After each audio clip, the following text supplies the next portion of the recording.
तुमच्याकडे पण mediclaim policy आहे आणि क्लेम रिजेक्ट होण्याची भीती वाटते तर हा व्हिडिओ तुमच्यासाठी। क्लेम रिजेक्ट होण्याची महत्वाची काही कारणं आहेत। सगळ्यात पहिलं, non disclosure of material facts. म्हणजे काय, पॉलिसी घेतानाच तुम्हाला काही आजार आहेत किंवा काही पास्टमध्ये तुमचे ऑपरेशन झालेली आहे, पण तुम्ही पॉलिसी घेताना ती गोष्ट कंपनीला मेन्शन केलेली नाहीये, स्पेशली पोर्टेबिलिटी करताना, तर अशा वेळी तुमचा क्लेम रिजेक्ट होऊ शकतो।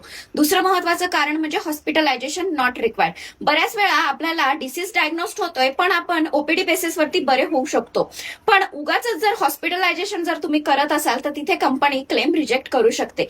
तिसरं महत्वाचं कारण म्हणजे ऍड्रेस चेंज करणे प्रीमियम्स कमी येण्यासाठी। म्हणजे काय, प्रीमियम्ससाठी झोन्स दिलेले असतात, ज्या ज्या झोनमध्ये तुम्ही राहत आहात तुम्ही त्याच झोन मधला प्रीमियम पेड करणं महत्वाचं असतं। पण जर तुम्ही झोन ए बी मध्ये राहत असाल आणि प्रीमियम जर तुम्ही सी चा भरत असाल तर तिथे तुमचा क्लेम रिजेक्ट होऊ शकतो।